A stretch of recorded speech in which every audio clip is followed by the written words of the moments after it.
ನಮಃ ಶಿವಾಯ.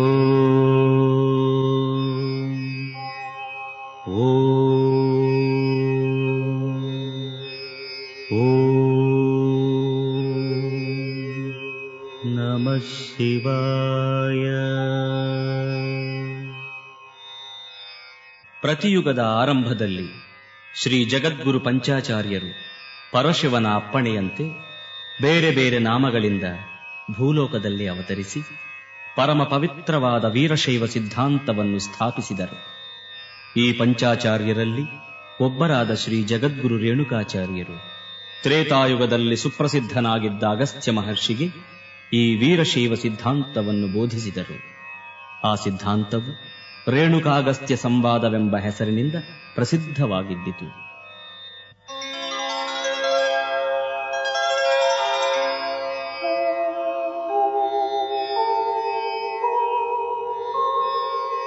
ರೇಣುಕಾಗಸ್ತ್ಯ ಸಂವಾದಂ ನಿಗಮಾಗಮ ವಿಶ್ರುತಂ ಪ್ರದೀಪಯತಿ ಗುಪ್ತಾರ್ಥಂ ಉದ್ಧೃತ್ಯ ಶಿವಯೋಗಿರಾಟ್. ವೀರಶೈವ ಸಿದ್ಧಾಂತದ ಸಾರಸರ್ವಸ್ವವು ಸಕಲಾರ್ಥ ಪ್ರತಿಪಾದಕವು ಜ್ಞಾನಕರ್ಮ ಸಮುಚ್ಚಯಾತ್ಮಕವೂ ಆದ ಆ ರೇಣುಕಾಗಸ್ತ್ಯ ಸಂವಾದವನ್ನೇ ಸಿದ್ಧಾಂತ ಶಿಖಾಮಣಿ ಎಂಬ ಹೆಸರಿನಿಂದ ಈಗ್ಗೆ 2000 ವರ್ಷಗಳ ಹಿಂದಿನವರಾದ ಶ್ರೀ ಶಿವಯೋಗ ಶಿವಾಚಾರ್ಯರು ರಚಿಸಿದರು. ಅದನ್ನೇ ರೇಣುಕ ಗೀತಾಸಾರವೆಂಬ ಹೆಸರಿನಿಂದ ಶ್ರೀ ಗಿರಿರಾಜ ಸೂರ್ಯ ಸಿಂಹಾಸನಾಧೀಶ್ವರ ಶ್ರೀಶೈಲ ಜಗದ್ಗುರು ವಾಗೀಶ ಪಂಡಿತಾರಾಧ್ಯ ಶಿವಾಚಾರ್ಯ ಮಹಾಸ್ವಾಮಿಗಳವರು ಸಂವಾದ ರೂಪವಾಗಿ ಸಂಪಾದಿಸಿರುವರು. ಅದನ್ನು ಇಲ್ಲಿ ಬಿತ್ತರಿಸಲಾಗುತ್ತಿದೆ.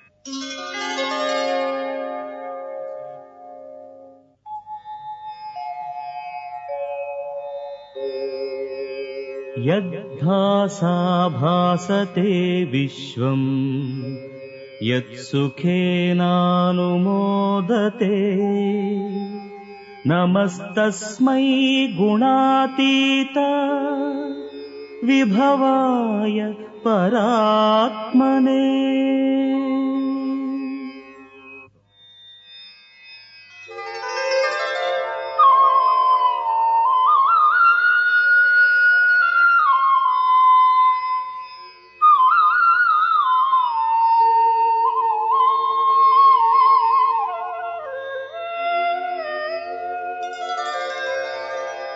ಯಾಮಾಹುಃ ಸರ್ವಲೋಕಾನಾಂ ಪ್ರಕೃತಿಂ ಶಾಸ್ತ್ರಪಾರಗಾಃ ತಾಂ ಧರ್ಮಚಾರಿಣೀಂ ಶಂಭೋ ಪ್ರಣಮಾಮಿ ಪರಾಂ ಶಿವಾ.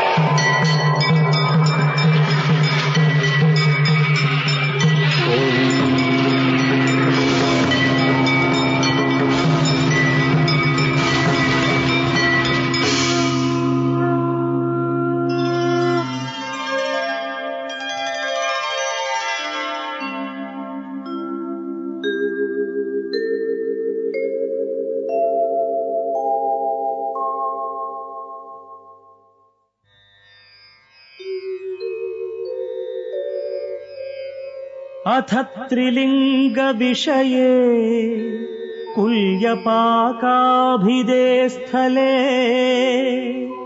सोमेश्वर महालिंगात् प्रादुरासीत् सरेणुकः. ಇದೇನು ಆಕಾಶವಾಣಿ? ಓಹೋ, ಮಹದಾಶ್ಚರ್ಯ ಮಹದಾಶ್ಚರ್ಯ. ಸೋಮೇಶ್ವರ ಮಹಾಲಿಂಗದಿಂದ ರೇಣುಕರ ಅವತಾರ. ಈ ಅವತಾರವನ್ನು ಕಂಡ ನಾವೇ ಧನ್ಯರು. ಪ್ರಪಂಚವೇ ಇಂದು ಪವಿತ್ರವಾಯಿತು. ನಮೋ ನಮಃ, ನಮೋ ನಮಃ, ನಮೋ ನಮಃ. ಎಲೈ ಋಷೀಶ್ವರರೇ, ನಿಮಗೆ ಶುಭಾಶೀರ್ವಾದಗಳು. ನಾನು ಶಿವಾವತಾರಿಯಾದ ರೇಣುಕನು. ಈಶ್ವರನ ಅಪ್ಪಣೆಯ ಮೇರೆಗೆ ಭೂಲೋಕದಲ್ಲಿ ವೀರಶೈವ ಸಿದ್ಧಾಂತವನ್ನು ಸ್ಥಾಪಿಸಿ ಅದನ್ನು ಪ್ರಸಾರ ಮಾಡುವುದಕ್ಕಾಗಿ ಈ ಶಿವಲಿಂಗದಿಂದ ಅವತರಿಸಿದ್ದೇನೆ. ಮಲಯಾದ್ರಿಯಲ್ಲಿ ವಾಸವಾಗಿರುವ ಮಹರ್ಷಿ ಪುಂಗವನಾದ ಅಗಸ್ತ್ಯನಿಗೆ ಈ ವೀರಶೈವ ಸಿದ್ಧಾಂತವನ್ನು ಬೋಧಿಸುವುದಕ್ಕಾಗಿ ಈ ಕೊಲ್ಲಿಪಾಕಿ ಕ್ಷೇತ್ರದಿಂದ ಆಕಾಶ ಮಾರ್ಗವಾಗಿ ಈಗಲೇ ದಯಮಾಡಿಸುತ್ತಿದ್ದೇನೆ. ನೀವೆಲ್ಲರೂ ಶಿವಭಕ್ತಿ ಸಂಪನ್ನರಾಗಿ ಬಾಳಿರಿ.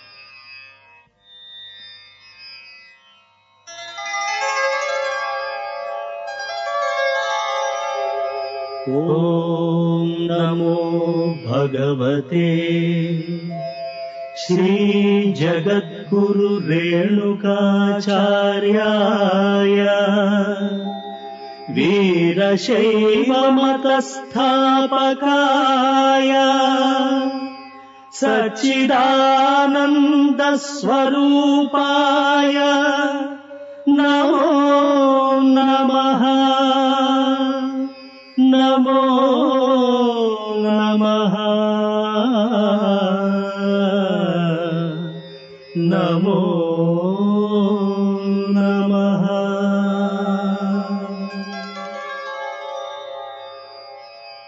ಶ್ರೀ ಜಗದ್ಗುರು ರೇಣುಕಾಚಾರ್ಯರಿಗೆ ಜಯವಾಗಲಿ. ಜಯ ನಮಃ ಪಾರ್ವತೀಪತೆ. ಹರ ಹರ ಮಹಾದೇವ. ಹರ ಹರ ಮಹಾದೇವ.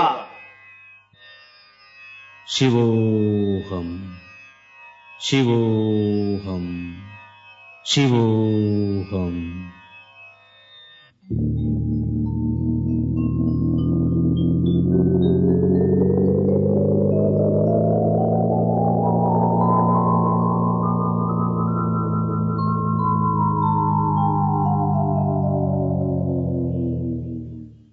ಓಹೋ, ಸುಂದರವಾದ ಮಲಯಾಚಲ.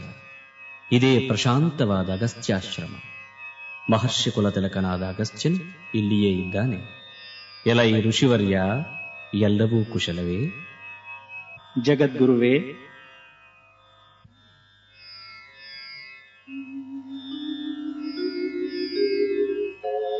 ರೇಣುಕಂ ತ್ವಾಂ ವಿಜಾನಾಮಿ ಗಣನಾಥಂ ಶಿವಪ್ರಿಯಂ ಅವತೀರ್ಣಮಿಮಾಂ ಭೂಮಿಂ ಮದನುಗ್ರಹ ಕಾಂಕ್ಷಯ. ಶಿವಪ್ರಿಯನೂ ಗಣನಾಯಕನೂ ಆದ ನೀನು ಜಗದ್ಗುರು ರೇಣುಕನೆಂಬುದನ್ನು ನಾನು ಬಲ್ಲೆ. ನನ್ನನ್ನು ಅನುಗ್ರಹಿಸುವುದಕ್ಕಾಗಿಯೇ ನೀನು ಈ ಭೂಮಿಗೆ ಅವತರಿಸಿ ಬಂದಿರುವೆ.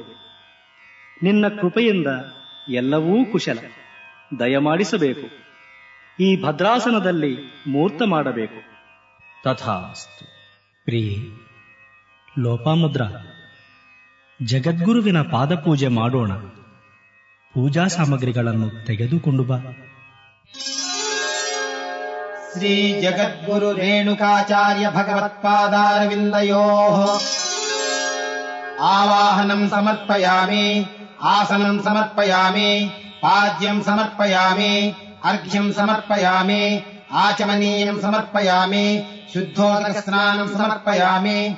ವಸ್ತ್ರಂ ಸಮರ್ಪಯಾಮಿ. ಆಭರಣಾನಿ ಸಮರ್ಪಯಾಮಿ. ಗಂಧಂ ಸಮರ್ಪಯಾಮಿ. ಅಕ್ಷತಾನ್ ಸಮರ್ಪಯಾಮಿ. ಬಿಲ್ವದಳಂ ಸಮರ್ಪಯಾಮಿ. ಧೂಪಮಾಘ್ರಾಪಯಾಮಿ. ದೀಪಂ ದರ್ಶಯಾಮಿ. ಅಮೃತ ನೈವೇದ್ಯಂ ಸಮರ್ಪಯಾಮಿ. ತಾಂಬೂಲಂ ಸಮರ್ಪಯಾಮಿ. ಕರ್ಪೂರ ನೀರಾಜನಂ ದರ್ಶಯಾಮಿ. ಸುವರ್ಣ ಮಂತ್ರ ಪುಷ್ಪಂ ಸಮರ್ಪಯಾಮಿ. ಆತ್ಮ ಪ್ರದಕ್ಷಿಣ ನಮಸ್ಕಾರಾನ್ ಸಮರ್ಪಯಾಮಿ. ಶ್ರೀ ಜಗದ್ಗುರು ರೇಣುಕಾಚಾರ್ಯ ಭಗವತ್ಪಾದಾರವಿಂದಯೋಃ ಸಮಸ್ತ ರಾಜೋಪಚಾರಾನ್ ಸಮರ್ಪಯಾಮಿ. ನಮಃ ಪಾರ್ವತೀಪತೆ. ಹರ ಹರ ಮಹಾದೇವ.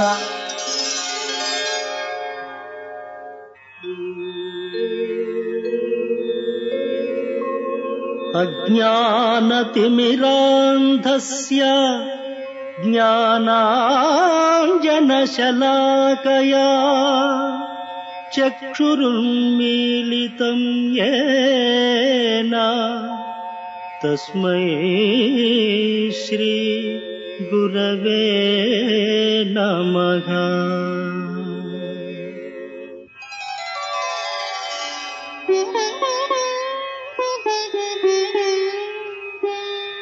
ಗುರುದೇವ, ಸ್ಥಿರಮದ್ಯ ಶಿವಜ್ಞಾನಂ ಸ್ಥಿರಾ ಮೇ ತಾಪಸಕ್ರಿಯ ಭವದ್ದರ್ಶನ ಪುಣ್ಯೇನ ಸ್ಥಿರಾ ಮೇ ಮುನಿರಾಜತಾ.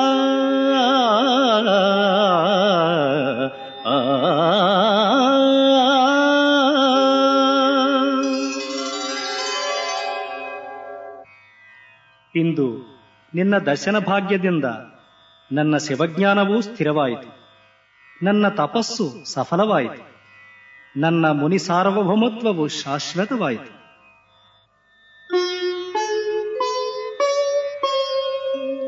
ತ್ವನ್ಮುಖಾತ್ ಶ್ರೋತುಮಿಚ್ಛಾಮಿ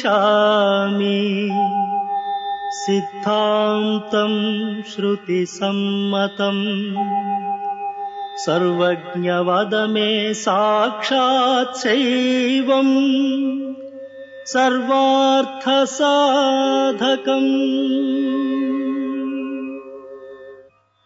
ಶಿವಸ್ವರೂಪಿಯಾದ ನೀನು ಸರ್ವಶ್ರೇಷ್ಠವೂ ವೇದ ಸಮ್ಮತವೂ ಸರ್ವಾರ್ಥ ಸಾಧಕವೂ ಶಿವ ಸಂಬಂಧವೂ ಆದ ವೀರಶೈವ ಸಿದ್ಧಾಂತವನ್ನು ಬೋಧೆ ಮಾಡಿ ನನ್ನನ್ನು ಉದ್ಧರಿಸಬೇಕು.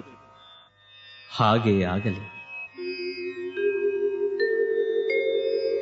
ಅಗಸ್ತ್ಯ ಮುನಿ ಶಾರ್ದೂಲ ಸಮಸ್ತಾಗಮ ಪಾರಗ ಶಿವಜ್ಞಾನಕರಂ ವಕ್ಷಿ ಸಿದ್ಧಾಂತಂ ಶೃಣು ಸಾದರಂ. ಸಕಲಾಗಮ ಪಾರಂಗತನಾದ ಮುನಿಶ್ರೇಷ್ಠನೇ, ಶಿವಜ್ಞಾನಕರವಾದ ವೀರಶೈವ ಸಿದ್ಧಾಂತವನ್ನು ನಿನಗೆ ಬೋಧಿಸುವೆನು, ಕೇಳು. ಸಾಂಖ್ಯಂ ಯೋಗ ಪಾಂಚರಾತ್ರಂ ವೇದಾಃ ಪಾಶುಪತಂ ತಥಾ ಏತಾನಿ ಮಾನಭೂತಾನಿ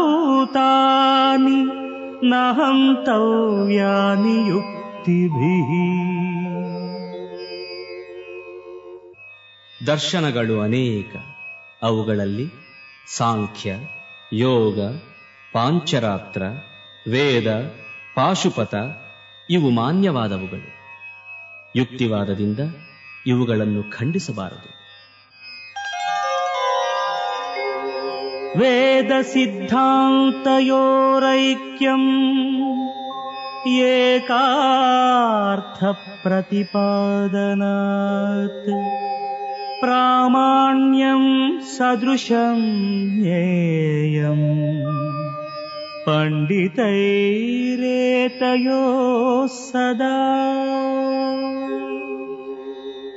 ಶಿವಾಗಮಗಳಿಗೂ ವೇದಗಳಿಗೂ ಏಕಾಭಿಪ್ರಾಯವಿದೆ. ಆದ ಕಾರಣ ಪಂಡಿತರು ಇವೆರಡನ್ನೂ ಸಮಾನವಾಗಿ ಕಾಣಬೇಕು.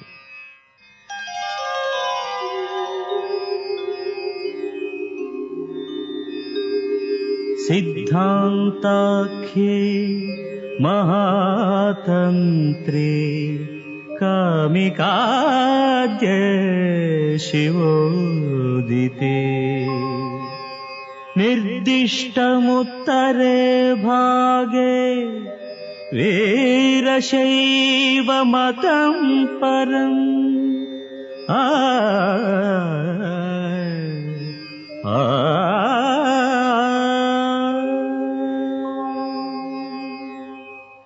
ಶಿವೋಪದಿಷ್ಟವಾದ ಕಾಮಿಕಾದಿ ಸಿದ್ಧಾಂತವೆಂಬ ಮಹಾತಂತ್ರದ ಉತ್ತರ ಭಾಗದಲ್ಲಿ ಪರಮ ಪವಿತ್ರವಾದ ವೀರಶೈವ ಸಿದ್ಧಾಂತವು ಉಕ್ತವಾಗಿದೆ. ವಿಶಬ್ದೇನೋಚ್ಯತೆ ವಿದ್ಯಾ ಶಿವಜೀವೈಕ್ಯಬೋಧಿಕಾ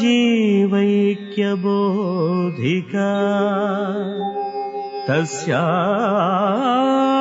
ರಮಂತೆ ಯೇ ಶೈವ ವೀರಶೈವಾಸ್ತು ತೇ ಮತಾ.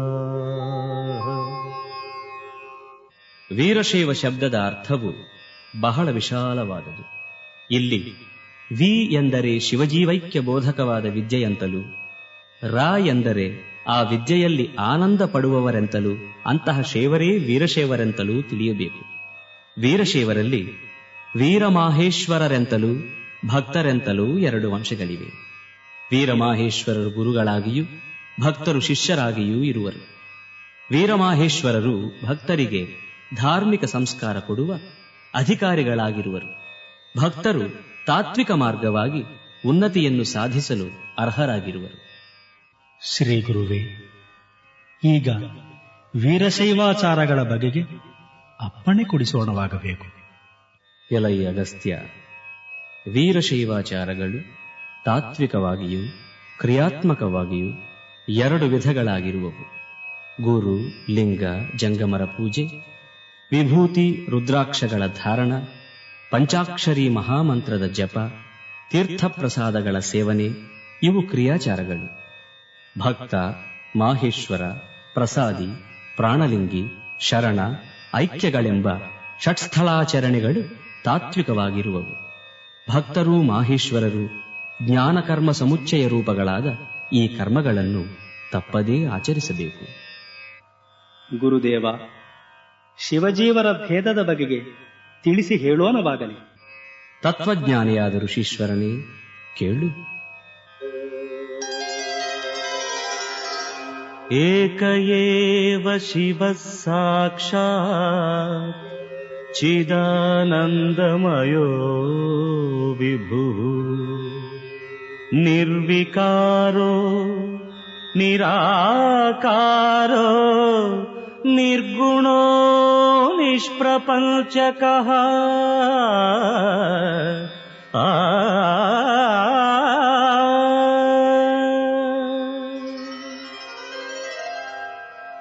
ಚಿದಾನಂದಮಯನಾದ ವಿಭುವು ಶಿವನೋರ್ವನೇ. ಅವನು ನಿರ್ವಿಕಲ್ಪನು, ನಿರಾಕಾರನು, ನಿರ್ಗುಣನು, ನಿಸ್ಸಂಸಾರಿಯೂ ಆಗಿರುವನು. ಅನಾದ್ಯ ವಿದ್ಯಾ ಸಂಬಂಧಾತ್ತದಂಶೋ ಜೀವನಾಮಕಃ ದೇವತಿರ್ಯಂ ಮನುಷ್ಯಾದಿ ಜಾತಿ ಭೇದೇ ವ್ಯವಸ್ಥಿತಃ. ಅನಾದ್ಯ ವಿದ್ಯಾ ಸಂಬಂಧವಾದ ಶಿವನ ಅಂಶವೇ ಜೀವನು.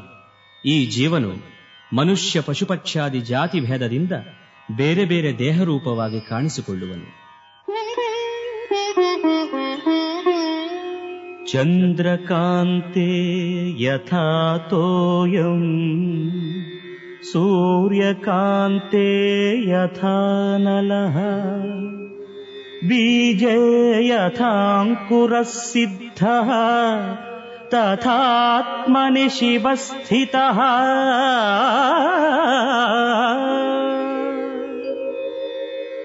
ಚಂದ್ರಕಾಂತಮಣಿಯಲ್ಲಿ ನೀರು, ಸೂರ್ಯಕಾಂತಮಣಿಯಲ್ಲಿ ಬೆಂಕಿ, ಬೀಜದಲ್ಲಿ ಮೊಳಕೆ ಇರುವಂತೆ ಎಲ್ಲರ ಜೀವಾತ್ಮಗಳಲ್ಲಿ ಶಿವನು ನೆಲೆಸಿರುವನು.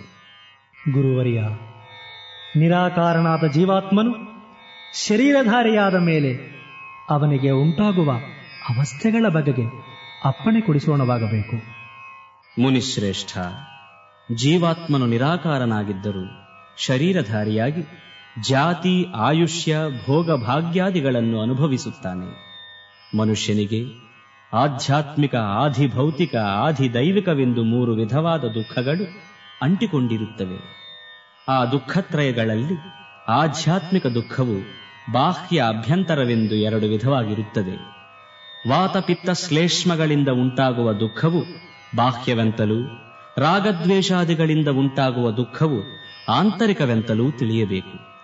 ರಾಜ, ಮಹಾರಾಜ ಮೊದಲಾದ ಅಧಿಕಾರಿಗಳಿಂದ ಉಂಟಾಗುವ ದುಃಖವು ಆಧಿಭೌತಿಕವೆಂತಲೂ, ಭೂತ ಪಿಶಾಚಾದಿಗಳಿಂದ ಉಂಟಾಗುವ ದುಃಖವು ಆಧಿದೈವಿಕವೆಂತಲೂ ತಿಳಿಯಬೇಕು. ಇಂತಹ ದುಃಖಗಳಿಂದ ಕೂಡಿದ ಕರ್ಮಬದ್ಧನಾದ ಜೀವನಿಗೆ ಇಹಪರಗಳಲ್ಲಿ ಸುಖವಿಲ್ಲ. ಜಾತಸ್ಯ ಹಿ ಧ್ರುವೋ ಮೃತ್ಯುಃ ಧ್ರುವಂ ಜನ್ಮ ಮೃತಸ್ಯ ಚ ಜಂತುರ್ಮರಣ ಜನ್ಮಭ್ಯಾಂ ಪರಿಭ್ರಮತಿ ಚಕ್ರವತ್. ಪ್ರಪಂಚದಲ್ಲಿ ಹುಟ್ಟಿದವನಿಗೆ ಮರಣವು, ಸತ್ತವನಿಗೆ ಪುನರ್ಜನ್ಮವೂ ಉಂಟೇ ಉಂಟು. ಹೀಗೆ ಜೀವಾತ್ಮನು ದೇಹಾಶ್ರಿತನಾಗಿ ಹುಟ್ಟು ಸಾವುಗಳ ನಡುವೆ ಚಕ್ರದಂತೆ ತಿರುಗುತ್ತಿರುವನು. ಸಾಮಾನ್ಯರ ವಿಚಾರವೇಕೆ? ಮತ್ಸ್ಯ ಕೂರ್ಮ ವರಾಹಾಂಗೈಃ ನೃಸಿಂಹ ಮನುಜಾದಿಭಿಃ ಜಾತೇನ ನಿಧನಂ ಪ್ರಾಪ್ತಂ ವಿಷ್ಣುನಾಪಿ ಮಹಾತ್ಮನಾ. ಮಹಾತ್ಮನಾದ ವಿಷ್ಣುವೂ ಸಹ ಮತ್ಸ್ಯ ಕೂರ್ಮ ವರಾಹಾದಿ ಜನ್ಮಗಳನ್ನೆತ್ತಿ ಮೃತಿ ಹೊಂದಿರುವುದು ಲೋಕಪ್ರಸಿದ್ಧವಾಗಿದೆ. ಆದುದರಿಂದ ಜೀವಾತ್ಮನು ಪೂರ್ವಕರ್ಮ ಫಲಾನುಸಾರವಾಗಿ ಆಯಾ ದೇಹಗಳಲ್ಲಿ ಸೇರಿ ತಾಪತ್ರಯಗಳನ್ನು ಅನುಭವಿಸುತ್ತಾನೆ. ಈ ತಾಪತ್ರಯಗಳಿಂದ ದೂರನಾಗಲು ಮನುಷ್ಯನಿಗೆ ಸದ್ಗುರುವಿನ ಆಶ್ರಯ ಬೇಕಾಗುತ್ತದೆ. ಗುರುವರೇಣ್ಯ, ಧನ್ಯನಾದೆ. ಸಂಸಾರ ಬಂಧನಕ್ಕೊಳಗಾದ ಮನುಷ್ಯನು ಆತ್ಮೋದ್ಧಾರಕ್ಕಾಗಿ ಆಶ್ರಯಿಸಬೇಕಾದ ಸದ್ಗುರುವಿನ ಲಕ್ಷಣಗಳನ್ನು ಮತ್ತು ಆತನ ಸೇವಾ ವಿಧಾನವನ್ನು ನಿನ್ನಿಂದ ತಿಳಿಯ ಬಯಸುತ್ತೇನೆ. ಅಪ್ಪಣೆಯಾಗಲಿ. ಋಷಿವರ್ಯ, ಕೇಳು.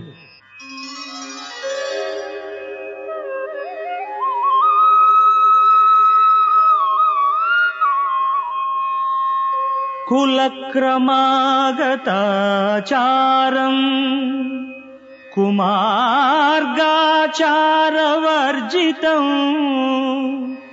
ಶಿವಧ್ಯಾನಪರಂ ಶಾಂತಂ ಶಿವತತ್ವವಿವೇಕಿನಂ.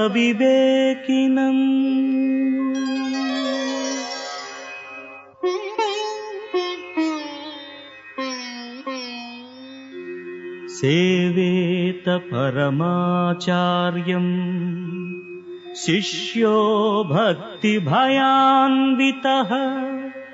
ಷಣ್ಮಾಸಾನ್ ವತ್ಸರಂ ವಾಪಿ ಯಾವದೇಶ ಪ್ರಸೀದತಿ. ಶ್ರೀ ಗುರುವು ಕುಲಕ್ರಮವಿಡಿದು ಬಂದ ಆಚಾರ ಧರ್ಮವುಳ್ಳವನು, ದುರಾಚಾರ ದೂರನೂ ಆಗಿರಬೇಕು. ಅವನು ಲೋಭಮೋಹಗಳನ್ನು, ವಿಷಯ ಭ್ರಮೆಯನ್ನು ಅಳಿದವನಾಗಿರಬೇಕು ಮತ್ತು ಆತ್ಮತತ್ವ ವಿಶಾರದನು, ಶಾಂತನು, ಶಿವತತ್ವಜ್ಞಾನಿಯೂ ಸತ್ಯವಾದಿಯೂ ಆಗಿರಬೇಕು. ಅಲ್ಲದೆ ಸದ್ಗುರುವು ಸರ್ವಕಾಲದಲ್ಲಿ ಭಸ್ಮ ರುದ್ರಾಕ್ಷ ವಿಭೂಷಿತನು, ಶಿವಲಿಂಗಧಾರಿಯೂ ಶಿವಪೂಜಾ ನಿರತನೂ ಆಗಿರಬೇಕು. ಇಂತಹ ಪೂಜ್ಯನಾದ ಪರಮಾಚಾರ್ಯನನ್ನು ಶಿಷ್ಯನು ಭಯಭಕ್ತಿಯುತನಾಗಿ 6 ತಿಂಗಳಾಗಲಿ 1 ವರ್ಷವಾಗಲಿ ಅಥವಾ ಆತನು ಸಂತುಷ್ಟನಾಗುವವರೆಗೂ ಸೇವಿಸಬೇಕು. ಅಪ್ರತ್ಯಕ್ಷೋ ಮಹಾದೇವಃ ಸರ್ವೇಷಾಂ ಆತ್ಮಮಾಯಯಾ ಪ್ರತ್ಯಕ್ಷೋ ಗುರುರೂಪೇಣ ವರ್ತತೆ ಭಕ್ತಿ ಸಿದ್ಧಯೇ. ಮಾನವರ ಮುಂದೆ ಮಹಾದೇವನು ಅಪ್ರತ್ಯಕ್ಷನಾಗಿರುವನು. ಆದರೆ ಆತನೇ ಭಕ್ತರ ಭಕ್ತಿಯನ್ನು ಸ್ವೀಕರಿಸುವುದಕ್ಕಾಗಿ ಗುರುರೂಪದಿಂದ ಪ್ರತ್ಯಕ್ಷನಾಗಿರುತ್ತಾನೆ. ಗುರುವನ್ನು ನರನೆಂದು ಭಾವಿಸಿದರೆ ತಪ್ಪಾಗುವುದು. ಸದ್ಗುರುವನ್ನು ಅವಮಾನಗೊಳಿಸಿದರೆ ಭಕ್ತನ ಸರ್ವಸ್ವವೂ ನಾಶವಾಗುವುದು. ಗುರುಭಕ್ತಿಹೀನನಾದವನಿಗೆ ಶಿವನಲ್ಲಿ ಭಕ್ತಿ ಹುಟ್ಟುವುದಿಲ್ಲ. ಆದುದರಿಂದ ಶಿವಭಕ್ತಿ ಪ್ರಾಪ್ತಿಗಾಗಿ ಗುರುಭಕ್ತಿಯನ್ನು ಮಾಡಲೇಬೇಕು. ಗುರು ಸಾರ್ವಭೌಮ, ಇನ್ನು ಶಿವಲಿಂಗ ಧಾರಣ ಪೂರ್ವಕವಾಗಿ ಅನುಗ್ರಹಿಸುವ ಶಿವದೀಕ್ಷಾ ವಿಚಾರವನ್ನು ತಿಳಿಯ ಬಯಸುತ್ತೇನೆ. ಅಪ್ಪಣೆಯಾಗಲಿ. ಋಷಿವರ್ಯನೇ,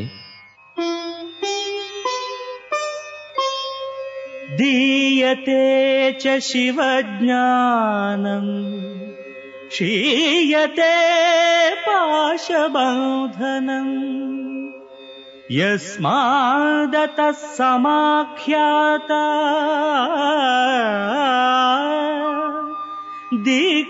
ದೀಕ್ಷೇತಿಯಂ ವಿಚಕ್ಷಣೈಃ. ದೀಕ್ಷಾ ಎಂಬ ಪದಕ್ಕೆ ದಿ ಎಂದರೆ ಶಿವಜ್ಞಾನವನ್ನುಂಟು ಮಾಡುವುದು, ಕ್ಷ ಎಂದರೆ ಕರ್ಮಬಂಧನವನ್ನು ನಾಶಗೊಳಿಸುವುದು ಎಂದ ಅರ್ಥ. सा दीक्षा त्रिविधा प्रोक्ता शिवागम विशारदै वेदारूपा क्रियारूपा ಮಂತ್ರರೂಪಾ ಚ ತಾಪಸ. ದೀಕ್ಷೆಯು ವೇದ, ಕ್ರಿಯಾ, ಮಂತ್ರ ಎಂದು 3 ಪ್ರಕಾರವಾಗಿರುತ್ತದೆ. ಶ್ರೀ ಗುರುವು ಶಿಷ್ಯನ ಮಸ್ತಕದ ಮೇಲೆ ಹಸ್ತವನ್ನಿರಿಸಿ ಪರಿಪೂರ್ಣ ದೃಷ್ಟಿಯಿಂದ ನೋಡುವುದು ವೇದಾದೀಕ್ಷೆ. ಕುಂಡಮಂಡಲ ರಚನಾಪೂರ್ವಕ ಶಿವಲಿಂಗವನ್ನು ಅನುಗ್ರಹಿಸುವುದು ಕ್ರಿಯಾದೀಕ್ಷೆ. ಶಿಷ್ಯನಿಗೆ ಮಂತ್ರೋಪದೇಶ ಮಾಡುವುದು ಮಂತ್ರದೀಕ್ಷೆ.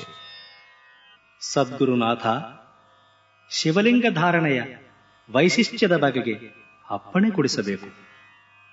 ಎಲೈ ಮುನಿಪುಂಗವ,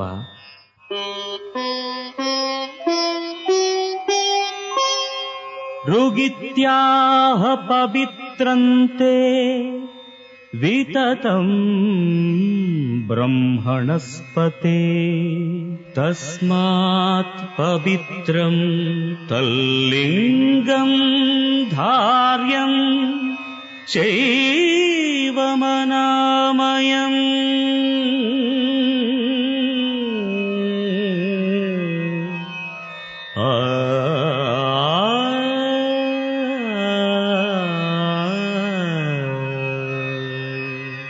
ಶಿವಲಿಂಗ ಧಾರಣವು ವೇದೋಕ್ತವಾದುದು. ಋಗ್ವೇದವು ಪರಬ್ರಹ್ಮ ಸ್ವರೂಪವಾದ ಈ ಶಿವಲಿಂಗವನ್ನು ಪವಿತ್ರವೆಂತಲೂ ವಿಶ್ವವ್ಯಾಪಕವಾದುದೆಂತಲೂ ಕರೆದಿದೆ. ಆದುದರಿಂದ ಪರಮ ಪವಿತ್ರವಾದ ಈ ಶಿವಲಿಂಗವನ್ನು ಯಾವಾಗಲೂ ಧರಿಸಿಕೊಂಡಿರಬೇಕು. ಇಷ್ಟಲಿಂಗಮಿದಂ ಸಾಕ್ಷಾದನಿಷ್ಠ ಪರಿಹಾರಕಂ ಧಾರಯೇದವಧಾನೇನ ಶರೀರೇ ಸರ್ವದಾ ಬುಧಃ ನಾಭೇರಥಸ್ಥಾಲ್ಲಿಂಗಸ್ಯ ಧಾರಣಂ ಪಾಪಕಾರಣಂ. ಶಿವಲಿಂಗ ಧಾರಣವು ಪುಣ್ಯಪ್ರದವೂ ಪಾಪನಾಶಕರವೂ ಅನಿಷ್ಟವನ್ನು ಪರಿಹಾರ ಮಾಡತಕ್ಕುದೂ ಆಗಿದೆ. ಆದುದರಿಂದ ಜ್ಞಾನಿಗಳು ಈ ಶಿವಲಿಂಗವನ್ನು ಸಾವಧಾನದಿಂದ ಸದಾ ಧರಿಸಬೇಕು. ಈ ಪವಿತ್ರವಾದ ಶಿವಲಿಂಗವನ್ನು ಹೊಕ್ಕಳದಿಂದ ಕೆಳಭಾಗದಲ್ಲಿ ಎಂದೂ ಧರಿಸಬಾರದು. ಹೀಗೆ ಧರಿಸುವುದರಿಂದ ಪಾಪ ಸಂಭವಿಸುತ್ತದೆ. ಸದ್ಗುರುನಾಥ, ಈ ಶಿವದೀಕ್ಷೆಗಾಗಿ ಎಂತಹ ಶಿವಲಿಂಗವನ್ನು ಉಪಯೋಗಿಸಬೇಕು? ಅಪ್ಪಣೆಯಾಗಲಿ.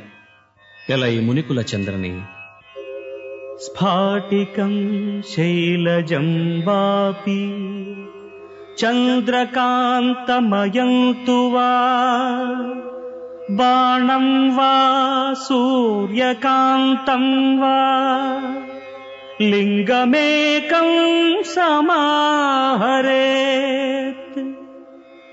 ಸ್ಫಟಿಕದಿಂದ ಮಾಡಿದ ಲಿಂಗವನ್ನಾಗಲಿ, ಶ್ರೀಶೈಲ ಶಿಲೆಯಿಂದ ಮಾಡಿದ ಲಿಂಗವನ್ನಾಗಲಿ, ಸೂರ್ಯಕಾಂತ ಚಂದ್ರಕಾಂತ ಶಿಲೆಗಳಿಂದ ಮಾಡಿದ ಲಿಂಗವನ್ನಾಗಲಿ, ನರ್ಮದಾ ನದಿಯ ಬಾಣದಿಂದ ಮಾಡಿದ ಲಿಂಗವನ್ನಾಗಲಿ ಶಿವದೀಕ್ಷೆಗೆ ಉಪಯೋಗಿಸಬೇಕು. ಸದ್ಗುರುವು ಶಿಷ್ಯನಿಗೆ ಶಿವಲಿಂಗ ಧಾರಣ ಪೂರ್ವಕವಾಗಿ ಶಿವದೀಕ್ಷೆಯನ್ನು ಮಾಡಿದ ಬಳಿಕ ಆ ಶಿಷ್ಯನು ಅದನ್ನು ತನ್ನ ಪ್ರಾಣಕ್ಕೆ ಸಮಾನವಾಗಿ ದೇಹದ ಮೇಲೆ ಸದಾ ಧರಿಸಿಕೊಳ್ಳಬೇಕು. ದಿವ್ಯಜ್ಞಾನಿಯಾದ ಗುರುಮೂರ್ತಿಯೇ, ಈಗ ಲಿಂಗಸ್ವರೂಪದ ಬಗೆಗೆ ಅಪ್ಪಣೆ ಕೊಡಿಸೋಣವಾಗಲಿ. ಎಲೈ ಅಗಸ್ತ್ಯ,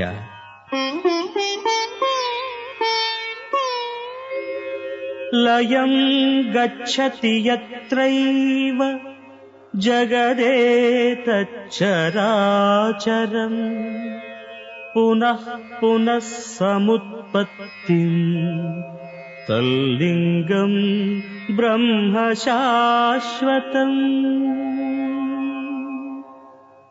ಈ ಚರಾಚರ ಪ್ರಪಂಚವು ಯಾವುದರಲ್ಲಿ ಅಡಗುವುದು, ಪುನಃ ಯಾವುದರಿಂದ ಪ್ರಕಟವಾಗುವುದು, ಅದುವೇ ಶಾಶ್ವತವಾದ ಬ್ರಹ್ಮಸ್ವರೂಪಿ ಶಿವಲಿಂಗವು. ಗುರುದೇವ, ಪೂರ್ವಕಾಲದಲ್ಲಿ ಈ ಶಿವಲಿಂಗವನ್ನು ಯಾರು ಯಾರು ಧರಿಸಿದ್ದರು? ಅಪ್ಪಣೆಯಾಗಲಿ. ಎಲೈ ಮುನಿರಾಜನೇ,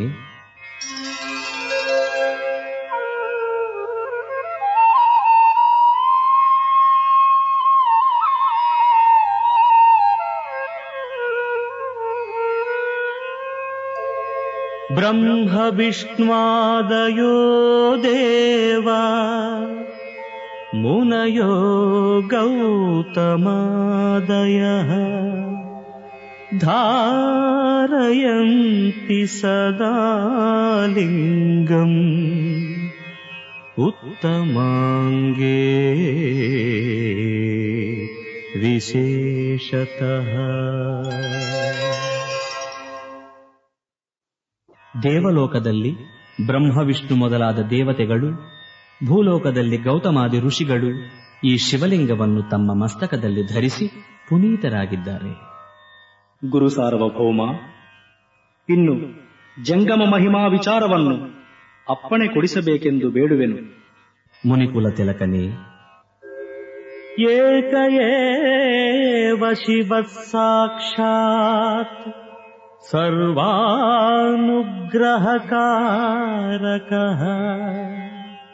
ಗುರುಜಂಗಮಲಿಂಗಾತ್ಮಾ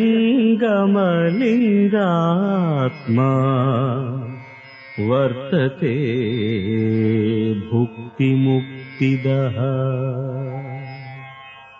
ಸರ್ವಾನುಗ್ರಹಕಾರಕನು ಭೋಗ ಮೋಕ್ಷದಾಯಕನೂ ಆದ ಶಿವನೋರ್ವನೇ ಜಗತ್ಕಲ್ಯಾಣಕ್ಕಾಗಿ ಗುರುವೆಂತಲೂ ಲಿಂಗವೆಂತಲೂ ಜಂಗಮವೆಂತಲೂ 3 ರೂಪಗಳನ್ನು ತಾಳಿದ್ದಾನೆ. ಆದುದರಿಂದ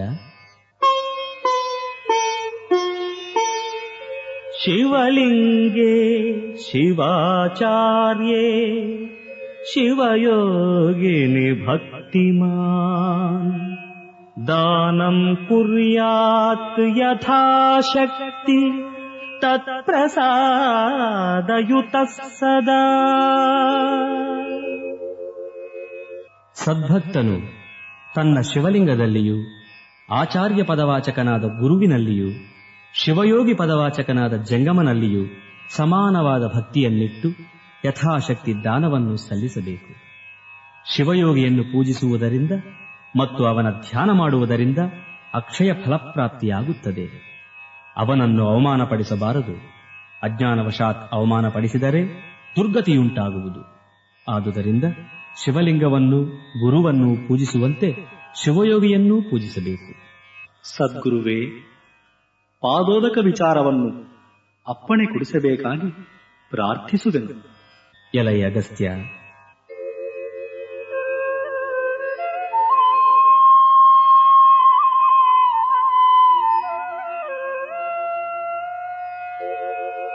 ಪಾದೋದಕಂ ಯಥಾ ಭಕ್ತ್ಯಾ ಸ್ವೀಕರೋತಿ ಮಹೇಶಿತುಃ ತಥಾ ಶಿವಾತ್ಮನೋ ನಿತ್ಯಂ ಗುರುಜಂಗಮಯೋರಪಿ.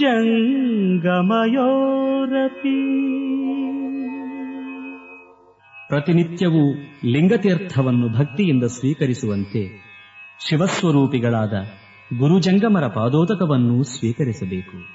ಗುರುವರಿಯ, ಈಗ ಪ್ರಸಾದ ಮಹಿಮೆಯನ್ನು ತಿಳಿಯಲು ಇಚ್ಛೆ ಪಡುತ್ತೇನೆ. ಅಪ್ಪಣೆ ಕೊಡಿಸೋಣವಾಗಲಿ. ಋಷಿವರ್ಯ, ಆತ್ಮಭೋಗಾಯ ನಿಯತಂ ಯದ್ಯದ್ರವ್ಯಂ ಸಮಾಹಿತಂ ತತ್ತತ್ ಸಮರ್ಪ್ಯ ದೇವಾಯ ಭುಂಜೀತಾತ್ಮ ವಿಶುದ್ಧಯೇ. ಶಿವಭಕ್ತನು ತನ್ನ ಆತ್ಮತೃಪ್ತಿಗಾಗಿ ಯಾವ ಯಾವ ಪದಾರ್ಥಗಳನ್ನು ಸಂಗ್ರಹಿಸುತ್ತಾನೋ ಆ ಎಲ್ಲ ಪದಾರ್ಥಗಳನ್ನು ಆತ್ಮಶುದ್ಧಿಗಾಗಿ ತನ್ನ ಶಿವಲಿಂಗಕ್ಕೆ ನೈವೇದ್ಯ ಮಾಡಿಯೇ ಸೇವಿಸಬೇಕು.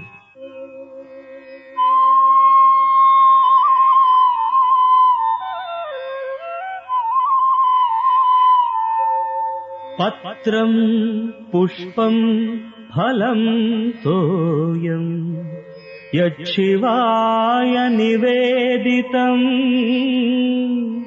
ತತ್ತತ್ ಸ್ವೀಕಾರ ಯೋಗೇನ ಸರ್ವ ಪಾಪಕ್ಷಯೋ ಭವೇತ್. ಶಿವಾರ್ಪಿತ ವಸ್ತುಗಳಾದ ಪತ್ರ, ಪುಷ್ಪ, ಫಲ, ಜಲ ಮುಂತಾದವುಗಳ ಸ್ವೀಕಾರದಿಂದ ಎಲ್ಲ ಪಾಪಗಳೂ ನಾಶವಾಗುವವು. ಗುರುವರೇಣ್ಯ, ಶಿವಲಿಂಗ ಪೂಜೆಗೆ ಪ್ರಧಾನವಾಗಿ ಬೇಕಾಗುವ ಹಾಗೂ ಧಾರಣ ಮಾತ್ರದಿಂದ ಮನುಷ್ಯನನ್ನು ಶುದ್ಧಗೊಳಿಸುವ ಭಸ್ಮ ಮಹಿಮೆಯನ್ನು ನಿನ್ನಿಂದ ತಿಳಿಯಬಯಸುತ್ತೇನೆ, ಅಪ್ಪಣೆಯಾಗಲಿ. ಋಷಿಕುಲೋತ್ತಮ,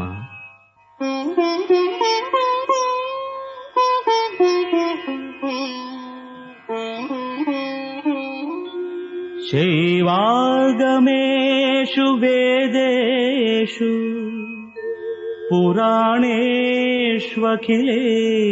ಚ ಸ್ಮೃತೀತಿಹಾಸಕಲ್ಪೇಷು ವಿಹಿತಂ ಭಸ್ಮ ಪುಂಡ್ರಕಂ.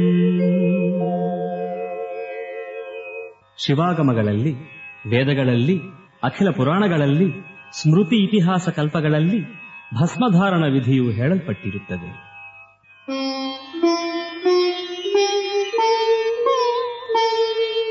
ನಮಃ ಶಿವಾಯೇತಿ ಭಸ್ಮ ಕೃತ್ವಾ ಸಪ್ತಾಭಿಮಂತ್ರಿತಂ ಉದ್ಧೋಲಯೇತ್ತೇನ ದೇಹಂ ತ್ರಿಪುಂಡ್ರಂ ಚಾಪಿ ಧಾರಯೇತ್ ಭಸ್ಮ ತ್ರಿಪುಂಡ್ರಧಾರೀ ಛೇ ಮುಚ್ಯತೆ ಸರ್ವಕಿಲ್ಬಿಷೈಃ. ಭಸ್ಮವನ್ನು ಶಿವಪೂಜಾ ಕಾಲದಲ್ಲಿ 7 ಸಾರಿ ಪಂಚಾಕ್ಷರಿ ಮಹಾಮಂತ್ರದಿಂದ ಮಂತ್ರಿಸಿ ದೇಹಾದ್ಯಂತ ಸವರಿಕೊಂಡು 3 ಬೆರಳುಗಳಿಂದ ಹಣೆ ಮೊದಲಾದ ಸ್ಥಾನಗಳಲ್ಲಿ ಧರಿಸಿಕೊಳ್ಳಬೇಕು. ಈ ಭಸ್ಮ ತ್ರಿಪುಂಡ್ರವನ್ನು ಧರಿಸಿದವನು ಸಮಸ್ತ ಪಾಪಗಳಿಂದ ಮುಕ್ತನಾಗುತ್ತಾನೆ. ಸದ್ಗುರುವೇ, ಪವಿತ್ರವಾದ ರುದ್ರಾಕ್ಷಧಾರಣ ಮಹಿಮೆಯನ್ನು ಅಪ್ಪಣೆ ಕೊಡಿಸಿ ನನ್ನನ್ನು ಧನ್ಯನನ್ನಾಗಿ ಮಾಡಬೇಕೆಂದು ಬೇಡುವೆನು. ಮುನಿವರ್ಯ, ರುದ್ರನೇತ್ರ ಸಮುತ್ಪನ್ನ ರುದ್ರಾಕ್ಷಾಲೋಕಪಾವನ 38 ಪ್ರಭೇದೇನ ಭವಂತ್ಯುತ್ಪತ್ತಿಭೇದತಃ. ರುದ್ರಾಕ್ಷಿಗಳು ತ್ರಿಪುರಾಸುರ ಸಂಹಾರ ಕಾಲದಲ್ಲಿ ಈಶ್ವರನ 3ನೆಯ ನೇತ್ರದಿಂದ ಉದುರಿದ ಪವಿತ್ರವಾದ ಹನಿಗಳಿಂದ ಉತ್ಪನ್ನವಾದಂತೆ ಶಾಸ್ತ್ರಗಳು ಸಾರುತ್ತಿವೆ. ಇವು 38 ವಿಧಗಳಾಗಿವೆ. ಇಂತಹ ರುದ್ರಾಕ್ಷಿಗಳನ್ನು ಚೆನ್ನಾಗಿ ಪರಿಶೋಧಿಸಿ ಮಂತ್ರೋದಕದಿಂದ ಪವಿತ್ರಗೊಳಿಸಿ ಧರಿಸಿಕೊಳ್ಳಬೇಕು.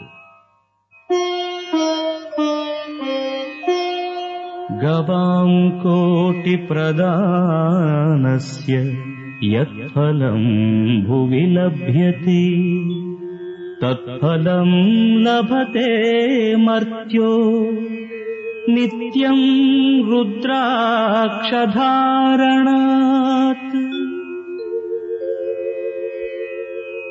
1 ಕೋಟಿ ಗೋವುಗಳನ್ನು ದಾನ ಮಾಡುವುದರಿಂದ ಯಾವ ಫಲವು ದೊರೆಯುವುದೋ, ನಿತ್ಯವೂ ರುದ್ರಾಕ್ಷಿಯನ್ನು ಧರಿಸುವುದರಿಂದ ಮನುಷ್ಯನಿಗೆ ಆ ಫಲವು ದೊರೆಯುವುದು. ಮೃತಿಕಾಲೇ ತು ರುದ್ರಾಕ್ಷಂ ನಿಷ್ಪೀಡ್ಯ ಸಹವಾರಿಣ ಯಃ ಪಿಬೇತ್ ಚಿಂತಯನ್ ರುದ್ರಂ ರುದ್ರಲೋಕಂ ಸ ಗಚ್ಚತಿ. ಮರಣಕಾಲದಲ್ಲಿ ಯಾವನು ರುದ್ರನನ್ನು ಧ್ಯಾನಿಸುತ್ತಾ ರುದ್ರಾಕ್ಷಿಯನ್ನು ಶುದ್ಧೋದಕದಲ್ಲಿ ತೇದು ಬಂದ ಗಂಧವನ್ನು ನೀರಿನಲ್ಲಿ ಸೇರಿಸಿ ಕುಡಿಯುವನೋ ಅವನು ರುದ್ರಲೋಕವನ್ನು ಹೊಂದುವನು. ಮಹಾಗುರುವೇ, ಶಿವಪಂಚಾಕ್ಷರಿ ಮಹಾಮಂತ್ರದ ಮಹಿಮೆಯನ್ನು ಅಪ್ಪಣೆ ಕೊಡಿಸಬೇಕಾಗಿ ಬೇಡುತ್ತೇನೆ. ಮುನಿಶ್ರೇಷ್ಠನೇ,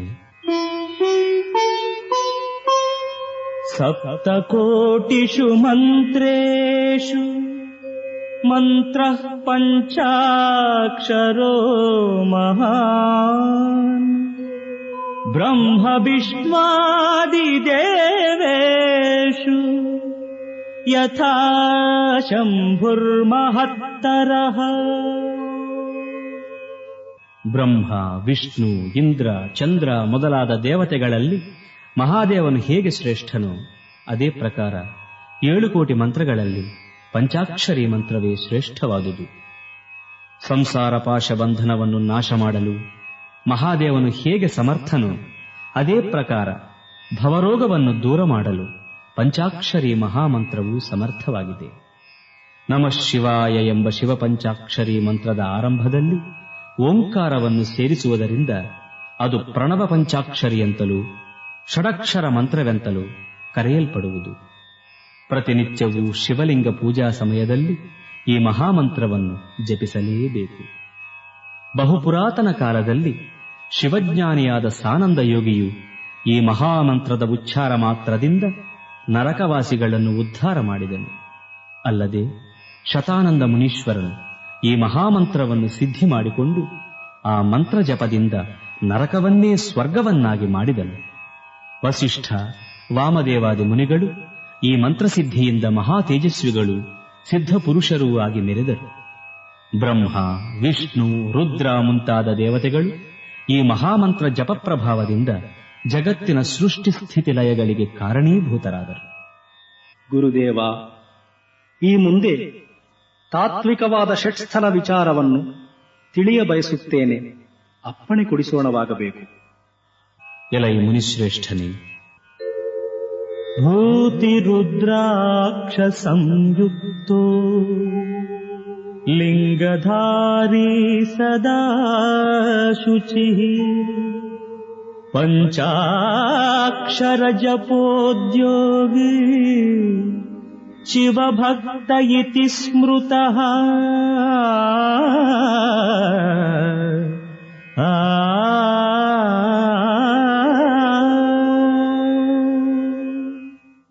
ಭಸ್ಮ ರುದ್ರಾಕ್ಷಧಾರಣ ಸಂಪನ್ನನು, ಶಿವಲಿಂಗಧಾರಿಯು, ಸದಾ ಶುಚಿರ್ಭೂತನು, ಶಿವಪಂಚಾಕ್ಷರ ಮಹಾಮಂತ್ರ ಜಪಾಸಕ್ತನೂ ಆದವನೇ ಶಿವಭಕ್ತನು. ಪಂಚಧಾ ಕಥ್ಯತೆ ಸದ್ಭಿಸ್ತದೇವ ಭಜನಂ ಪುನಃ ತಪಃ ಕರ್ಮ ಜಪೋ ಧ್ಯಾನಂ ಜ್ಞಾನಂ ಚೇತ್ಯನುಪೂರ್ವಕಂ. ಶಿವಾನುಗ್ರಹಕ್ಕೆ ಕಾರಣವಾದ ಈ ಭಕ್ತಿಯನ್ನು ಶಿವಯಜ್ಞವೆಂದು ಕರೆಯುತ್ತಾರೆ. ಈ ಭಕ್ತಿಯು ತಪಸ್ಸು, ಕರ್ಮ, ಜಪ, ಧ್ಯಾನ, ಜ್ಞಾನ ಎಂದು 5 ಪ್ರಕಾರವಾಗಿದೆ. ಶಿವನ ಸಲುವಾಗಿ ಶರೀರವನ್ನು ಶೋಷಣೆ ಮಾಡುವುದೇ ತಪಸ್ಸು. ಶಿವಪೂಜೆಯೇ ಕರ್ಮ, ಪಂಚಾಕ್ಷರ ಮಂತ್ರಾಭ್ಯಾಸವೇ ಜಪ, ಶಿವಧ್ಯಾನವೇ ಧ್ಯಾನ, ಶಿವಾಗಮಾರ್ಥವೇ ಜ್ಞಾನ. ಅನೇನ ಪಂಚಯಜ್ಞೇನ ಯಃ ಪೂಜಯತಿ ಶಂಕರಂ ಭಕ್ತ್ಯಾ ಪರಮಯಾ ಯುಕ್ತಃ ಸ ವೈ ಭಕ್ತ ಇತಿ ಸ್ಮೃತಃ.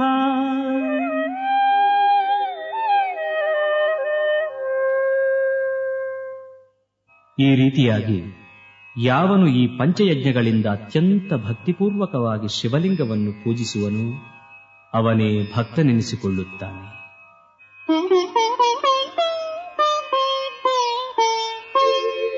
ಲಿಂಗಾರ್ಚನರತಾಯಾಶ್ಚ ಋತೌ ನಾರ್ಯಾನಸೂತಕಂ ತಥಾ ಪ್ರಸೂತಿಕಾಯಾಶ್ಚ ಸೂತಕಂ ನೈವ ವಿದ್ಯತೆ. ಇಷ್ಟಲಿಂಗ ಪೂಜಾ ಕಾಲದಲ್ಲಿಯೂ ಮತ್ತು ಗುರುತೀರ್ಥ ಪ್ರಸಾದ ಸೇವನೆಯ ಕಾಲದಲ್ಲಿಯೂ ವೀರಶೈವ ಸ್ತ್ರೀಯರಿಗೆ ರಜಸ್ಸೂತಕವಾಗಲಿ ಪ್ರಸೂತಿ ಸೂತಕವಾಗಲಿ ಇರುವುದಿಲ್ಲ. ಜಗದ್ಗುರುವೇ, ಮಾಹೇಶ್ವರ ಸ್ಥಳದ ವಿಚಾರವನ್ನು ಅಪ್ಪಣೆ ಕೊಡಿಸಬೇಕೆಂದು ಬೇಡುತ್ತೇನೆ. ಮುನೀಶ್ವರನೇ, ಅನಾದಿಮುಕ್ತೋ ಭಗವಾನೇಕ ಏವ ಮಹೇಶ್ವರಃ ಮುಕ್ತಿದಶ್ಚೇತಿ ಯೋ ವೇದ ಸ ವೈ ಮಾಹೇಶ್ವರ ಸ್ಮೃತಃ. ಅನಾದಿಮುಕ್ತನು ಭಗವಂತನೂ ಆದ ಮಹೇಶ್ವರನೊಬ್ಬನೇ ಮುಕ್ತಿಯನ್ನು ಅನುಗ್ರಹಿಸಲು ಸಮರ್ಥನೆಂದು ಯಾವನು ತಿಳಿಯುತ್ತಾನೋ ಅವನೇ ಮಾಹೇಶ್ವರನೆನಿಸುವನು. ಭಕ್ತನು ಶಿವಾಚಾರ ತತ್ಪರನಾಗಿ ಮಾಹೇಶ್ವರ ಸ್ಥಳವನ್ನು ಪ್ರವೇಶಿಸುವನು.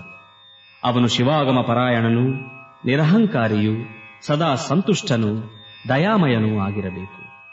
ಈ ಮಾಹೇಶ್ವರನು ಜೀವಾತ್ಮ ಪರಮಾತ್ಮ ಇಬ್ಬರೂ ಒಂದೇ ಅನ್ನುವ ಅದ್ವೈತ ಭಾವವನ್ನು ದೂರೀಕರಿಸಿ ಪತಿಕರ್ಮವಾದ ಶಿವಲಿಂಗ ಪೂಜೆಯನ್ನು ಮಾಡುತ್ತಿರಬೇಕು. ಯಸ್ಮಾದೇತತ್ಸಮುತ್ಪನ್ನಂ ಮಹಾದೇವಾಚರಾಚರಂ ತಸ್ಮಾದೇತನ್ನಭಿದ್ಯೇತ ಯಥಾ ಕುಂಭಾದಿಕಂ ಮೃದಃ. ಈ ಚರಾಚರ ಪ್ರಪಂಚವು ಮಹಾದೇವನಿಂದ ಉತ್ಪನ್ನವಾಗಿರುವುದರಿಂದ ಅದನ್ನು ಶಿವಸ್ವರೂಪಕ್ಕಿಂತ ಬೇರೆ ಎಂದು ತಿಳಿಯಬಾರದು. ಕುಂಬಾರನು ಮಣ್ಣಿನಿಂದ ಮಾಡಿದ ಕೊಡವು ಮಣ್ಣಿನಿಂದ ಬೇರೆಯಾಗಿ ಕಂಡರೂ ಪರಿಶೀಲಿಸಿದರೆ ಮಣ್ಣೇ ಆಗಿರುವಂತೆ ಶಿವೋತ್ಪನ್ನವಾದ ಈ ಜಗತ್ತು ಶಿವನಿಂದ ಬೇರೆಯಾಗಿರುವುದಿಲ್ಲ. ಶಂಕರನು ಸಮಸ್ತ ಜಗತ್ತಿಗೆ ಆತ್ಮಸ್ವರೂಪಿಯಾಗಿದ್ದರೂ ಭಕ್ತನ ಹೃದಯ ಕಮಲದಲ್ಲಿ ವಿಶೇಷವಾಗಿ ಬೆಳಗುತ್ತಾನೆ. ಆದುದರಿಂದ ಮಾಹೇಶ್ವರ ಸ್ಥಳದಲ್ಲಿರುವ ವೀರಶೈವನು ಸರ್ವಕಾಲಕ್ಕೂ ಶಿವಲಿಂಗ ಪೂಜೆಯೊಂದರ ಹೊರತು ಯಜ್ಞಯಾಗಾದಿ ಪಶುಕರ್ಮಗಳನ್ನು ಆಚರಿಸಬಾರದು. ಗುರುದೇವ, ಪ್ರಸಾದಿ ಸ್ಥಳದ ವಿಚಾರವನ್ನು ತಿಳಿಯಬಯಸುತ್ತೇನೆ, ಅಪ್ಪಣೆಯಾಗಲಿ. ಎಲೈ ಮಹರ್ಷಿಯೇ, ಲಿಂಗನಿಷ್ಠಾದಿಭಾವೇನ ಧ್ವಸ್ತಪಾಪನಿಬಂಧನಃ ಮನಃ ಪ್ರಸಾದಯೋಗೇನ ಪ್ರಸಾದೀತ್ಯೇಷ ಕಥ್ಯತೆ. ಮಾಹೇಶ್ವರ ಸ್ಥಳದಲ್ಲಿ ಲಿಂಗನಿಷ್ಠಾದಿ ಆಚರಣೆಯಿಂದ ಪಾಪನಿವೃತ್ತನಾದ ವೀರಶೈವನು ಈಶ್ವರ ಪ್ರಸಾದವನ್ನು ಹೊಂದುವುದರಿಂದ ಈ ಪ್ರಸಾದಿ ಸ್ಥಳಕ್ಕೆ ಬರುತ್ತಾನೆ. ಮನಸ್ಸಿನ ನಿರ್ಮಲತೆಯೇ ಪ್ರಸಾದವೆನಿಸುವುದು. ಈ ಪ್ರಸಾದವು ಇಷ್ಟಲಿಂಗ ಪೂಜಾ ಪ್ರಭಾವದಿಂದ ಸಿದ್ಧಿಸುತ್ತದೆ. ಶಿವಾರ್ಪಿತವಾದ ಸಮಸ್ತ ದ್ರವ್ಯವು ಶಿವನಿರ್ಮಾಲ್ಯವೆನಿಸುತ್ತದೆ.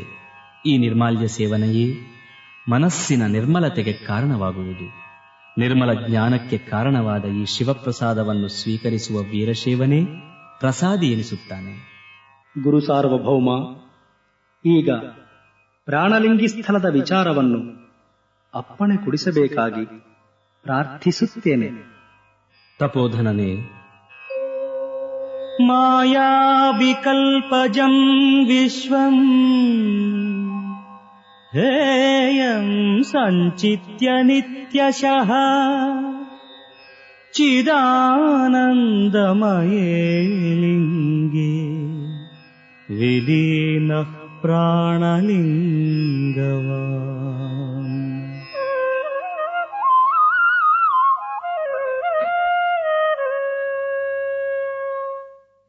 ಈ ವಿಶ್ವವು ಮಾಯಾಮಯವೆಂದು ಹೇಯ ಬುದ್ಧಿಯಲ್ಲಿ ತಾಳಿ ಸಚ್ಚಿದಾನಂದ ಸ್ವರೂಪವಾದ ಪ್ರಾಣಲಿಂಗಾನುಷ್ಠಾನ ತತ್ಪರನಾದವನೇ ಪ್ರಾಣಲಿಂಗಿ ಎನಿಸುವನು.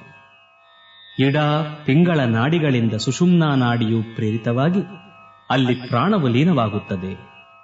ಯೋಗಿಗಳ ಹೃದಯದಲ್ಲಿ ಲಿಂಗಾಕಾರ ಪರಬ್ರಹ್ಮವು ಸದಾಕಾಲವೂ ದೀಪದಂತೆ ಹೊಳೆಯುತ್ತದೆ.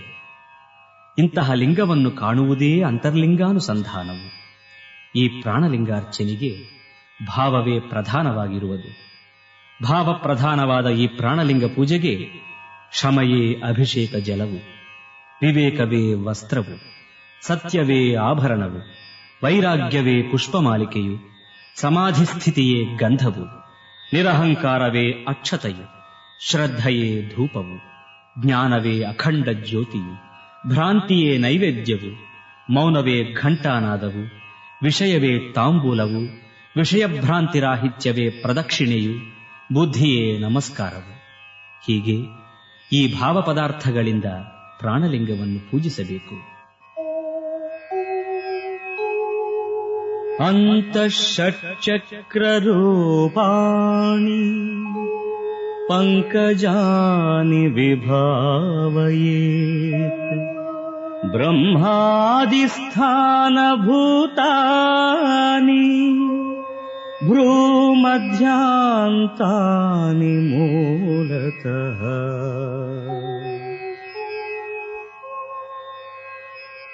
ಈ ಪ್ರಾಣಲಿಂಗಿಯು ತನ್ನ ಶರೀರದೊಳಗೆ ಆಧಾರ, ಸ್ವಾಧಿಷ್ಠಾನ, ಮಣಿಪೂರಕ, ಅನಾಹತ, ವಿಶುದ್ಧಿ, ಆಜ್ಞಾ ಎಂಬ ಷಟ್ಚಕ್ರ ರೂಪದ ಕಮಲಗಳಿವೆ ಎಂದು ಭಾವಿಸಬೇಕು.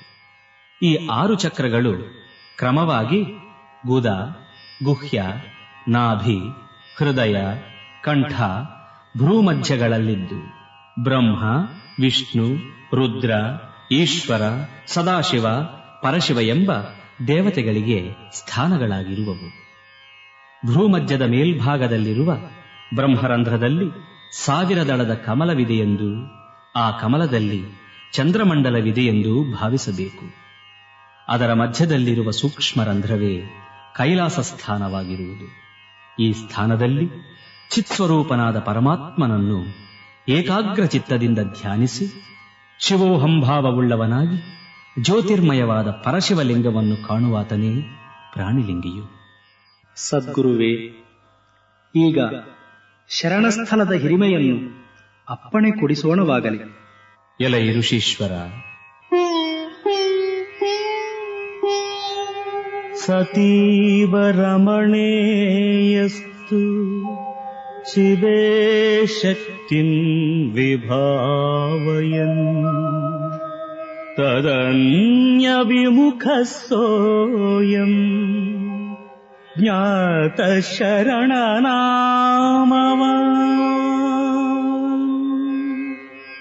ಸತಿಗೆ ಪತಿಯ ವಿನ ಬೇರೆಯವರ ಸೇವೆ ತುಚ್ಛವಾಗಿರುವಂತೆ ಶಿವನ ಸೇವೆಯೇ ಮುಖ್ಯವಾದುದೆಂದು, ಶಿವನೋರ್ವನೇ ಶರಣ್ಯನೆಂದು ದೃಢವಾಗಿ ನಂಬಿರುವ ವೀರಶೈವನು ಶರಣನೆನಿಸುವನು. ಹೀಗೆ ಶಿವನಿಗೆ ಶರಣಾಗತನಾದ ಶರಣನು ಶಮೆ, ದಮೆ, ವಿವೇಕ, ವೈರಾಗ್ಯ, ಸತ್ಯ, ಶ್ರದ್ಧೆ, ಕಾರುಣ್ಯ ಮುಂತಾದ ಸದ್ಗುಣ ಸಂಪತ್ತಿನಿಂದ ಕೂಡಿದವನಾಗಿರಬೇಕು.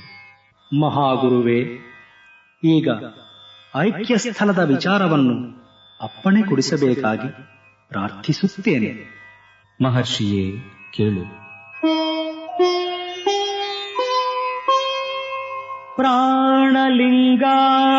ಪ್ರಾಣಲಿಂಗಾದಿಯೋಗೇನ ಸುಖಾತಿಶಯಮೇಯಿವ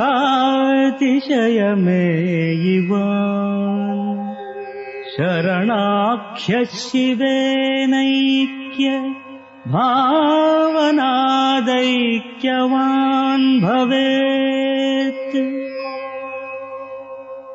ಪ್ರಾಣಲಿಂಗಾದಿ ಯೋಗದಿಂದ ಮಹಾನಂದವನ್ನು ಹೊಂದಿದ ಶರಣನು ಶಿವನೊಡನೆ ಐಕ್ಯಭಾವವನ್ನು ಹೊಂದುವುದರಿಂದ ಐಕ್ಯನೆನಿಸಿಕೊಳ್ಳುವನು. ಈ ಐಕ್ಯನು ವಿಷಯಾದಿಗಳಿಂದ ದೂರನಾಗಿ ನಿರ್ಮಲ ಚಿತ್ತದಿಂದ ಶಿವಾನಂದವೆಂಬ ಮಹಾಸಮುದ್ರದಲ್ಲಿ ಮೀಯುತ್ತಾನೆ. ನಿಷ್ಕಲಂಕ ಮನಸ್ಸಿನ ಈ ಐಕ್ಯನ ಜೀವಾತ್ಮವು ಶಿವೋಹಂಭಾವದಿಂದ ಶಿವಸ್ವರೂಪವನ್ನು ಹೊಂದಿ ಪಶುಕರ್ಮ ರಂಗದಿಂದ ದೂರವಾಗುತ್ತದೆ. ವೈರಾಗ್ಯ ಸಂಪನ್ನನಾದ ಈ ಜೀವಾತ್ಮನು ನಿತ್ಯ ಕರ್ಮದಲ್ಲಿ ತೊಡಗಿದ್ದರೂ ನೀರಿನಲ್ಲಿದ್ದ ಕಮಲದ ದಳಗಳಂತೆ ಕರ್ಮ ಮಾಲಿನ್ಯದಿಂದ ದೂರನಾಗಿರುತ್ತಾನೆ.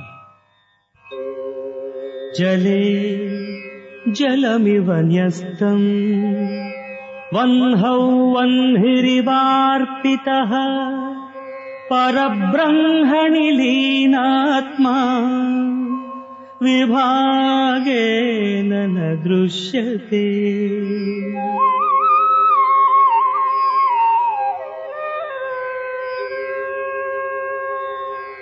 ನೀರಿನಲ್ಲಿ ನೀರು ಬೆರೆತಂತೆ, ಬೆಂಕಿಯಲ್ಲಿ ಬೆಂಕಿ ಬೆರೆತಂತೆ ಪರಬ್ರಹ್ಮದಲ್ಲಿ ಲೀನವಾದ ಈ ಐಕ್ಯನ ಆತ್ಮವು ಭಾವದಲ್ಲಿ ತದಾಕಾರವಾಗುತ್ತದೆ.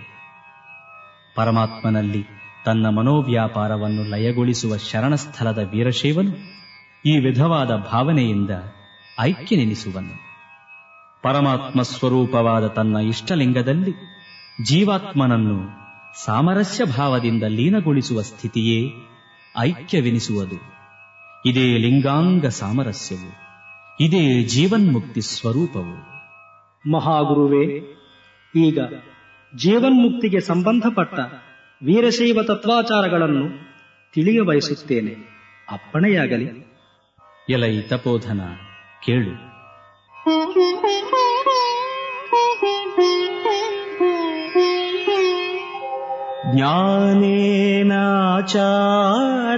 ಜ್ಞಾನೇನಾಚಾರಯುಕ್ತೇನ ಪ್ರಸೀದತಿ ಮಹೇಶ್ವರಃ ತಸ್ಮಾದಾಚಾರವಾನ್ ಜ್ಞಾನಿ ಭವೇದಾದೇಹಪಾತನಂ. ವೀರಶೈವ ಪ್ರಕ್ರಿಯೆಯಲ್ಲಿ ಆಚಾರಕ್ಕೂ ಜ್ಞಾನಕ್ಕೂ ಸಮಾನವಾದ ಸ್ಥಾನವಿದೆ. ಆದುದರಿಂದ ದಿವ್ಯಜ್ಞಾನ ಸಂಪನ್ನನಾದ ಯೋಗಿಯೂ ಸಹ ದ್ವೈತರೂಪವಾದ ಈ ಆಚಾರವನ್ನು ಬಿಡಬಾರದು. ಆಚಾರಹೀನನಾದ ಪುರುಷನು ಲೋಕದಲ್ಲಿ ನಿಂದೆಗೆ ಪಾತ್ರನಾಗುತ್ತಾನೆ. ಆದುದರಿಂದ ಆಚಾರವೆಂಬ ದ್ವೈತವು ಜ್ಞಾನವೆಂಬ ಅದ್ವೈತವು ಜೊತೆಯಾಗಿಯೇ ಆಚರಣೆಯಲ್ಲಿರಬೇಕು. ಇದೇ ದ್ವೈತಾದ್ವೈತ ಸಿದ್ಧಾಂತವು. ಜಗದ್ಗುರುವೇ, ಧರ್ಮಾಚಾರಗಳನ್ನು ಕುರಿತು ಅಪ್ಪಣೆ ಕೊಡಿಸೋಣವಾಗಬೇಕು. ಎಲೈ ಅಗಸ್ತ್ಯ, ಧರ್ಮಾಚಾರಗಳು ಹೀಗಿವೆ, ಕೇಳು. ಅಹಿಂಸಾ ಸತ್ಯಮಸ್ತೇಯಂ ಬ್ರಹ್ಮಚರ್ಯಂ ದಯಾಕ್ಷಮಾ ದಾನಂ ಪೂಜಾ ಜಪೋಧ್ಯಾನಂ ಇತಿ ಧರ್ಮಸ್ಯ ಸಂಗ್ರಹಃ. ಧರ್ಮವು ಸರ್ವಲೋಕಗಳ ಉದ್ಧಾರಕ್ಕೆ ಮೂಲಭೂತವಾದುದು. ಆ ಧರ್ಮವು ಅಹಿಂಸೆ, ಸತ್ಯ, ಅಸ್ತೇಯ, ಬ್ರಹ್ಮಚರ್ಯ, ದಯೆ, ಕ್ಷಮೆ, ದಾನ, ಪೂಜೆ, ಜಪ, ಧ್ಯಾನ ಎಂದು 10 ಬಗೆಯಾಗಿ ಸಂಗ್ರಹಿಸಲ್ಪಟ್ಟಿದೆ. ಇವುಗಳ ಆಚರಣೆಯಿಂದ ಮನುಷ್ಯನು ಶಿವಕೃಪೆಗೆ ಪಾತ್ರನಾಗುತ್ತಾನೆ.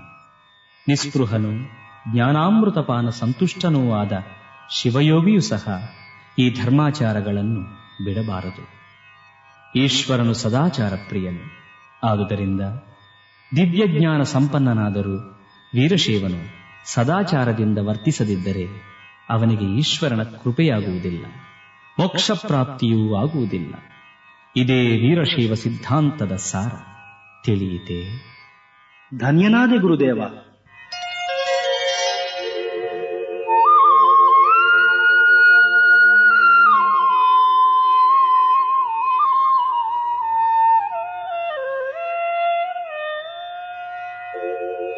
ಅದ್ಯ ಮೇ ಸಫಲಂ ಜನ್ಮ ಗತೋ ಮೇ ಚಿತ್ತ ವಿಭ್ರಮಃ ಸಂಜಾತ ಪಾಶ ವಿಚ್ಛಿತ್ತಿಃ ತಪಾಂಸಿ ಫಲಿತಾನಿ ಮೇ. ಈ ಶಿವಾದ್ವೈತಾತ್ಮಕವಾದ ವೀರಶೈವ ಮಹಾಶಾಸ್ತ್ರವನ್ನು ಶ್ರವಣ ಮಾಡಿ ಶಿವಪ್ರಕಾಶವನ್ನು ಕಾಣುತ್ತಿರುವ ನನ್ನ ಮನಸ್ಸು ಸಂತೋಷಗೊಂಡಿರುತ್ತದೆ. ನನ್ನ ಜನ್ಮವು ಇಂದು ಸಫಲವಾಯಿತು. ನನ್ನ ಚಿತ್ತಭ್ರಾಂತಿಯು ಇಂದು ದೂರವಾಯಿತು. ನನ್ನ ತಪಸ್ಸು ಸಂಪೂರ್ಣವಾಗಿ ಸಿದ್ಧಿಸಿತು. ಸಂತೋಷ.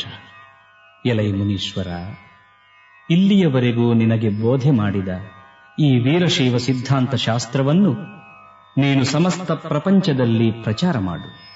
ಶಿವಜ್ಞಾನ ಪ್ರಾಪ್ತಿಗೆ ಇದಕ್ಕಿಂತಲೂ ಹೆಚ್ಚಿನ ಸಾಧನವು ಮತ್ತೊಂದಿರುವುದಿಲ್ಲ. ಗುರುದೇವ, ನಿನ್ನ ಆಜ್ಞೆಯನ್ನು ಶಿರಸಾವಹಿಸಿ ಪಾಲಿಸುತ್ತೇನೆ. ನಿನಗೆ ವಿಜಯಾಶೀರ್ವಾದಗಳು. ವಿಭೀಷಣನ ಇಷ್ಟದಂತೆ 3 ಕೋಟಿ ಶಿವಲಿಂಗಗಳನ್ನು ಏಕಕಾಲದಲ್ಲಿ ಸ್ಥಾಪಿಸುವುದಕ್ಕಾಗಿ ನಾನು ಇಲ್ಲಿಂದ ಲಂಕೆಗೆ ಆಕಾಶ ಮಾರ್ಗವಾಗಿ ಈಗಲೇ ದಯಮಾಡಿಸುತ್ತಿದ್ದೇನೆ. ಶಿವೋಹಂ ಶಿವೋಹಂ ಶಿವೋಹಂ.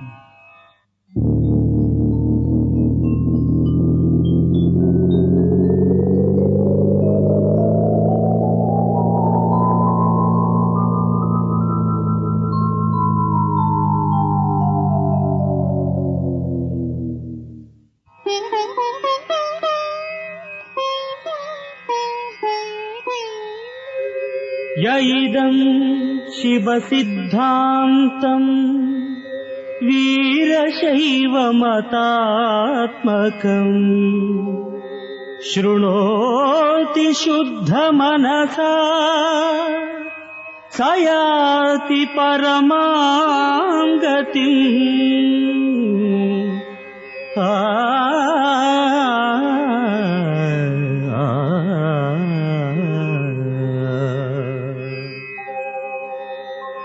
ವೀರಶೈವ ಮತಾತ್ಮಕವಾದ ಈ ಶಿವ ಸಿದ್ಧಾಂತವನ್ನು ಶುದ್ಧ ಮನಸ್ಸಿನಿಂದ ಕೇಳುವವನಿಗೆ ಮೋಕ್ಷ ಪ್ರಾಪ್ತಿಯಾಗುವುದು. ಓಂ ಶಾಂತಿ ಶಾಂತಿ ಶಾಂತಿ.